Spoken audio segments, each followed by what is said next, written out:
President Donald Trump surprised his followers and sent many critics into mourning when he finally revealed his pick for the deputy director of the FBI.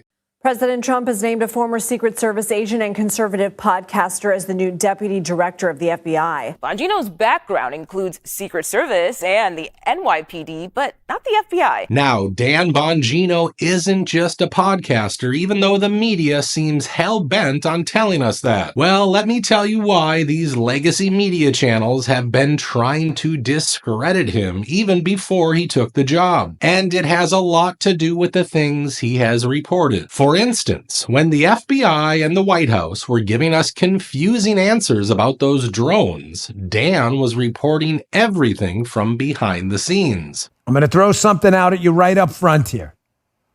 They know exactly who owns these drones and what they're doing in the sky. But they don't want to tell you for a reason. The reason is the United States government and the deep staters involved in it, they don't want to scare you with their own inadequacy. Folks, I'm telling you right now, they know who these drones belong to. We are at real risk here. Our airspace is not secure. They don't know what to do with these drones. And, I said bottom line up front, so I hate teases because they're for morons. Oh, stay tuned later in the show. If you like the show, you'll stay no matter what. I'm 95% sure, if not more, it's China or some foreign adversary. And we also know what he's said about people like P. Diddy. I told you the Sean Combs, P. Diddy, will not be calling him that, as you know. The Sean Combs case is bigger than you think. Not a case about an entertainer. This case is a big deal. Why did I tell you that? Because, folks, I worked with the Clinton detail for a long time up in New York when she was running for Senate. And they hung around with this whole crowd. That's right. Oh, look, dailymail.com. Diddy's bodyguard says there are tapes of politicians at freak-offs and claims the rapper learned this from other music mogul. I have zero doubt this guy's about to flip. So I'm just telling you, if you were at one of these freak-offs and you were engaged in this alleged activity, then you damn well better be getting a good attorney, because there is zero chance in my mind that this guy doesn't flip. His lawyer's telling him right now, we're going to set up a proffer, a king for a day deal, and you are going to rat out everyone, or you're going to be eating a loaf and doing 20 years in jail. So now this guy is leading the FBI with Kash Patel, and you wonder why we're hearing insider stories like this one. There are FBI servers that are sort of standalone, and people inside the FBI have been working night and day to destroy files on these servers. Yes, folks, allegedly lots of documents might be lost, but I think if Donald Trump really wants to reveal the truth behind these disturbing cases, it will come out very soon. And even though some people have doubts about Dan Bongino's affiliations, one thing has been certain. The man has been absolutely devoted to our president. In fact, he was the biggest critic of the Secret Service for what happened in Butler, Pennsylvania. How the hell do you miss this? This is a cell phone camera. Guy went to school for film stuff. This is not a zoom high telephoto freaking lens used to film a Marvel movie. That's a cell phone. You can see the guy clear as day. How did they miss this? Mr. Bongino, in your opinion, is the Secret Service in a better spot today with Director Rowe in charge? No, it's worse. And sadly, I'm glad this is all being recorded, because when something else happens, and I hope it doesn't, I pray to my Lord and Savior, Jesus Christ, that I'm wrong. That you play this and go, look, that guy was crazy. You think this is the last incident, you're out of your mind. We have seen these incidents over and over. We saw the Georgia grenade incident with President Bush. They overtook the magnetometers. The Secret Service leadership in charge now with the exact same people. He also warned our president to cancel the outdoor inauguration because of the drone threat. This is going to happen. It is, whether it happens in Times Square or someone else, it is going to happen. And there are people in charge who have wasted time on DEI bullshit They've wasted time targeting Americans with MAGA hats, Moms for Liberty, pro-lifers, targeting the evil white supremacists around every corner. And they have not thought through the threat of a swarm of drones taking out a crowd of people or taking out one of our protectees with an inauguration right around the corner, and Donald Trump not able to do anything about it because he's not in power for 2 more weeks. You think the Secret Service is prepared for this? And it looks like the president listened, because we all know how this ceremony was moved inside the Capitol building. So yeah, people at CNN are not wrong when they say this. Bongino has shown the FBI workforce that he doesn't respect them, and he has very little faith in the work that they do. Dan is certainly a man who has lots of doubts about our law enforcement agencies, and it's going to be interesting to see how he goes about changing things. Now, Dan and Cash aren't the only ones who have made huge claims recently about those Epstein files. Just hear what Pamela Bondi has said about all of this in her most recent interviews. The DOJ may be releasing the list of Jeffrey Epstein's clients? Will that really happen? It's sitting on my desk right now to review. That's been a directive by President Trump. Where are we at with the Jeffrey Epstein list, the documents? I can't talk about that publicly, but President Trump has given a very strong directive, and that's going to be followed. Wow. Okay. So a lot of documents. Yeah. Okay. All right. Now, interestingly, now that people like Pam Bondi and Kash Patel have been confirmed, P. Diddy's lawyer has also decided to quit. So Pam Bondi has been given the go-ahead by Donald Trump to release all documents to Kash Patel of the Epstein files. And also I've heard that P. Diddy's lawyers just quit and said under no circumstances will they continue in the case, and they're waiting on the judge to decide if they can be removed from the case or whatever. What do you think about that? The next story I want to share with you is about yet another airplane incident, and this one also belongs to Delta Airlines. The plane had to return to Atlanta after people started seeing this haze inside the cabin.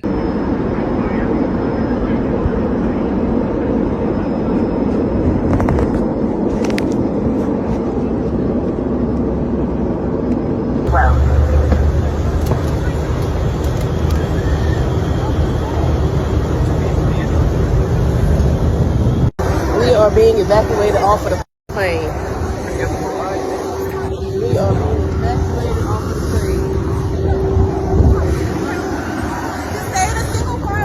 I don't record. I recorded the whole time. I recorded the evacuation and all. Yeah. Step away from the aircraft. Well, that was kind of f***ed up. Well, at least we got down safe.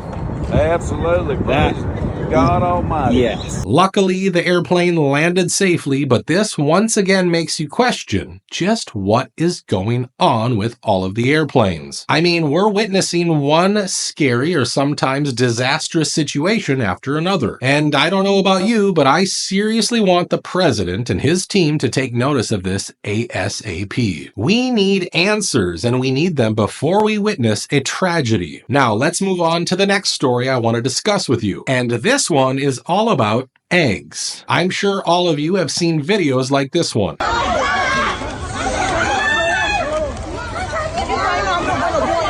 There are also thousands of tweets and Instagram posts where people are complaining about how eggs are either expensive or they're straight up not available anymore at most grocery stores. And things have become so bad that there was even a great heist involving eggs.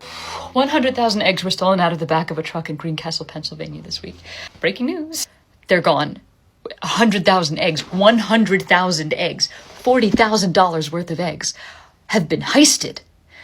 And they have no idea how they did it. There's no footage, there's no evidence, there's no suspects. We don't know who took the eggs, how they took the eggs without anybody seeing, where they took the eggs, what they're gonna do with them. What, I mean, maybe why is that, like, yeah, eggs are expensive, but like what? Okay, so say are you gonna resell these eggs? How are you gonna offload 100,000 eggs, $40,000 worth of product here without anybody noticing? And how are you gonna do that before the eggs go bad? Eggs have like a expiration date. What are we I have so many questions. The great egg heist of 2025 was not on my bingo card. And people are also pointing out how this egg shortage is basically helping all the companies that are selling processed egg products. You know how much I paid for a carton of eggs today? $11.99. They were the first eggs we found in days, so we had to get them. And when we did the math for it, we were like, okay, well, $12, that gets us 3 meals for the 2 of us. So technically it's $2 a meal for 3 days for each of us. So it kind of like worked out in our heads. It's not ideal. Obviously, I'd rather have eggs be more egg priced. But here's my question. When we've not been able to find these eggs, we've been able to find a plethora of the liquid eggs and, the shakeable carton that they put the mocha mix in. Why are those eggs suddenly not able to get the bird flu, but the eggs in the carton can get the bird flu? It's just not adding up to me. How do we know that the shaky eggs can't get the bird flu? Look, $12 for eggs is pure insanity, but then again, she might be from a place like New York. Now, most legacy media channels will tell you that this is caused by a global bird flu epidemic, which has reduced the number of egg-laying chickens. I never thought I'd see the day where a dozen eggs cost more than a bale of hay. The $5.50 he charged for a dozen back in May became $7 in October. A big reason for these sky-high egg prices? The bird flu outbreak that started in 2022. But then how do you explain videos like this one? All I see Americans talking about these days is the price of eggs. So let's see what the price of eggs is in Playa del Carmen, Mexico.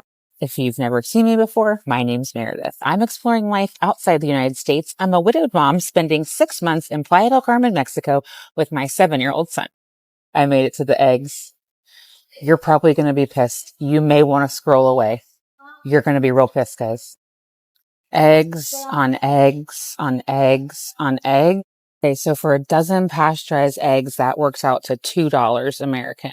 These ones right here, definitely some sort of organic eggs, and that's less than $3. And those are just the pasteurized eggs. Wait till you see the rest of the eggs.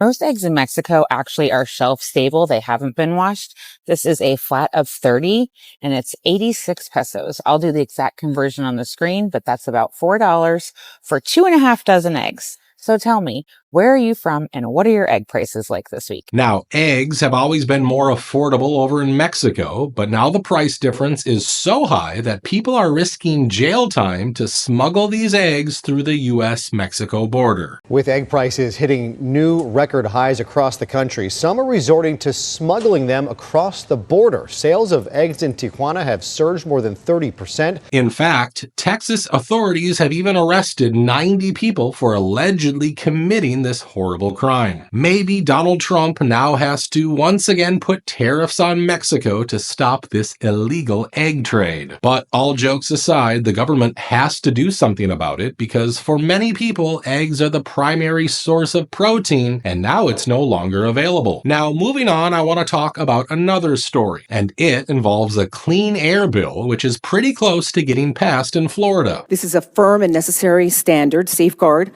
against unregulated weather modification and geoengineering activities within our state. It has been happening. By expanding the scope of prohibited activities and strengthening enforcement measures, we are ensuring that Florida's air, water, and climate remain free from unauthorized manipulation. Now, interestingly, RFK Jr.'s former running mate, Nicole Shanahan, also raised this issue recently in a social media post. Been surfing this morning and was watching the planes flying overhead, and then I couldn't take it anymore. But that is not a contrail. That looked like it started as a contrail maybe, and now it's turning into a cloud. See how thick that is? You can see this one, it's a little further behind. This one's a little bit further behind as well. This one is the one that's been up there longest. This has to end. This is ridiculous. Now, Florida has a history of passing some remarkable bills, so won't be a surprise if this one gets passed as well. What will be surprising is if the state finally decides to abolish property taxes, as Governor Ron DeSantis just hinted. Property taxes, it's like you buy a home, you buy land, maybe you buy the home outright, but maybe you pay off a mortgage over 30 years. And then, okay, you've paid off the mortgage, you bought the land, you've been taxed many times. It's like, is it your property or not? Just for being on your property, you got to write a check to the government every year. So you're basically paying rent to the government to live on your own property. And our homestead exemption is not strong enough to help these folks because the property gets assessed so high. And that's the thing. If you buy a home for $300,000 and you know there's certain tax, well then what? 10 years later, they say it's worth $700,000. And so, and they say, there's homestead stuff that helps protect you to a certain extent, but you're paying more. And a lot of people can't afford that. So I think that that's a big issue, and I know we're going to be really looking at ways to bring people relief from that. And since we're on the subject of removing taxes, here's what Vivek Ramaswamy said while announcing his candidacy to serve as the next governor of Ohio. We need to bring down the income tax, eventually down to zero, because you deserve to keep what you earn. It is your money, not the government's. We need to bring down property taxes in this state immediately, eventually down to zero. If you own land, it should not feel like it's a lease from the government. This also explains what he's been up to ever since he quietly stepped away from Doge. And if he really promises to remove those taxes, I think he's going to have a good time in this new campaign. Now, while lawmakers in Florida are making such popular decisions, things are going sideways over in California. I want to just identify in this budget some of the priorities and some of the things that aren't priorities that I think we've failed to recognize. We're going to spend $1.1 billion on high-speed rail. We're going to spend $1.2 billion to bail out public transit. That's a priority, but we're going to cut over $75 million for housing for veterans. So just to remind you, that's where our priority is at. High-speed rail and bail out of transit over our veterans. Look, you can build as many high-speed rail networks as you want, but slashing funds from veteran housing is insane, especially when the state has a homelessness crisis. And while we're in California, did you hear that Karen Bass just fired the LA fire chief? Well, we all knew this was coming. LA City Mayor Karen Bass has officially fired LA Fire Chief Kristen Crowley for what happened during the fires in Los Angeles. But we all knew this was coming as soon as Kristen Crowley on live TV said this. Did they fail you? That is our job. And I tell you, that's why I'm here. So let's get us what we need so our firefighters can do their jobs. Did they fail you? Yes. You know Mayor Karen Bass needs a scapegoat, and let's just be honest, she's the one that deserves to be fired. She's the one that just happened to be taking a trip to Ghana even though that she knew there were fire weather conditions. She's the one that cut the fire budget by almost $18 million just months before the fires began. She's the reason that firefighters ran out of water while they were fighting the fires. She's the reason why the Palisades Reservoir was offline and empty at the time the fires broke out. Her budget cuts are the reasons why hundreds of fire trucks sat in parking lots as the fires raged across LA, burning down homes because they didn't have the money in the budget to properly maintenance the trucks. Look, Kristen Crowley was not a popular official in LA, but it is interesting that she's the one who got booted, even though she had been warning Karen Bass about the inability of her department to face such a disaster. So as far as I can see, it just looks like Karen Bass is trying to sacrifice anyone she can to save herself. And that reminds me of this wild interview she did with Fox News reporter Alex Michelson, who asked her this important question. Because we know that there was warnings about the weather before you went, and you still went. What was the thought process behind going to Ghana? And this is how she answered. We will find that although there were warnings that I frankly wasn't aware of, to say something terrible could happen and maybe you shouldn't have gone on the trip. Why didn't But it to happen? me, I don't know. I mean, I think that that's one of the things we need to look at. She's basically saying that she's going to be investigating herself, and I don't know about you, but I have a feeling she will not be very honest about her findings. I just hope Kash Patel won't forget about these politicians because they have a history of getting away with things that would easily put most people behind bars. We're gonna end today's video right there. I really want to know what you guys think about Dan Bongino. Do you think he's a good pick to help Kash Patel? Also, what did you pay for eggs the last time you went to the grocery store? Share your thoughts with everyone in the comments section below. Thank you for taking the time to watch today's video, and I'll see you in the next one.